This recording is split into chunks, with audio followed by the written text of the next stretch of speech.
क्या लड़ना चाहिए था वाकई में उन्हें चुनाव? नहीं, बिल्कुल लड़ना चाहिए था। वो तो सांसद का चुनाव लड़ चुके हैं। जी हाँ, नमस्ते। जैसे कि मनीष तिवारी ने बोला है उसको लड़ना चाहिए चुनाव में, जैसे कि पहली बार लड़ा था संसद में, इस बार भी लड़ना चाहिए उसको। इस वीडियो को पूरा देखो, लास्ट में आप लोग के साथ बात करते हैं। और उनके चुनाव लड़ने से बहुत देखिए कितना वोट आया।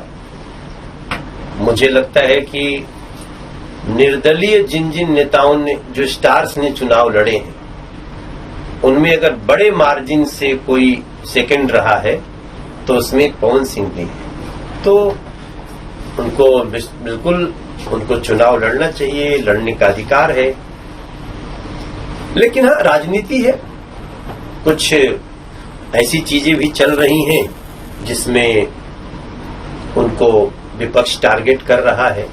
वो उनका निजी घरेलू मामला है, उस पर मैं कुछ नहीं बोलना चाहता हूँ।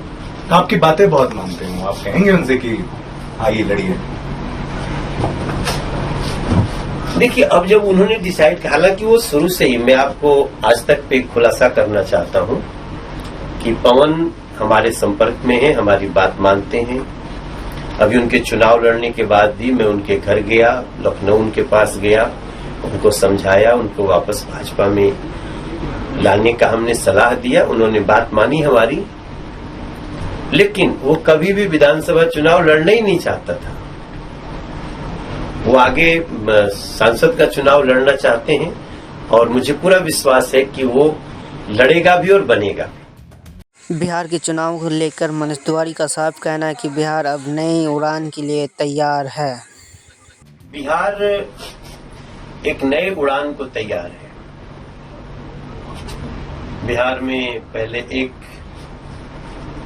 किसी तरह एयरपोर्ट चलता था, अब आजकल बिहार में 3 एयरपोर्ट हैं।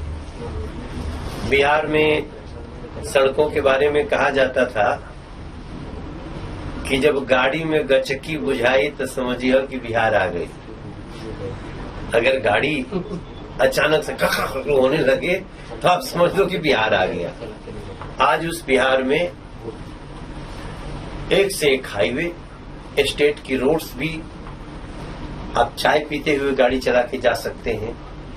और ये मैक्सिमम, मुझे लगता है कि 98% रोड ऐसे ही है। नदियों पे बड़े बड़े पुल, जहां पटना से एक ही ब्रिज होता था,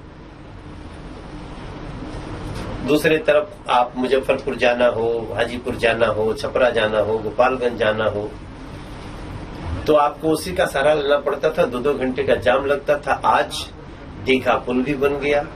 आज आरा से छपरा जाना हो तो उधर से चले जाइए, आरा छपरा ब्रिज है। आपको थोड़ा सा आगे जाना हो, मुंगेर जाना हो, बेगूसराय जाना हो तो बख्तियारपुर का पुल है। मतलब ऐसा लगता है, आप जब चलेंगे वहां पे तो आपको लगेगा आप दुनिया के किसी विकसित स्थान पे चल रहे हैं। नदियों में मरीन ड्राइव बनी हुई है। आपका मुंबई का सी लिंक भी उसके सामने कुछ नहीं लगेगा। 18-18 किलोमीटर नदी के अंदर मरीन ड्राइव है। तो जब यहां आ गया, किसने लाया? जंगल राज के बाद नीतीश जी और बीजेपी की, भाजपा और जदयू की एक कॉम्बिनेशन ने, उसमें रामविलास जी भी रहे, उसमें और भी साथी हमारे समय समय पर, उपेंद्र कुशवाहा जी, जीतन राम मांझी जी, अब चिराग पासवान जी, रामविलास जी के पुत्र। अब यहां से क्या होगा? क्या फिर जंगल राज वाले सिस्टम में जाना है या फिर यहां से नया उड़ान लेना है? तो अब बिहार है नए उड़ान को तैयार, और उसके लिए पूरी तरह से बिहार का बच्चा अब इस भाव को समझ चुका है। तो इसलिए फ्यूचर एक बार फिर एनडीए।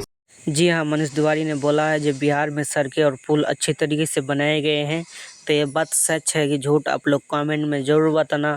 और बिहार में इस बार कौन सा सरकार बनेगा, आप लोग कमेंट में ज़रूर बताना।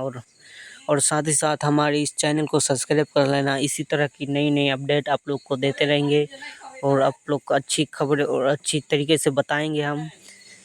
तब तक के लिए जय हिंद, जय भारत।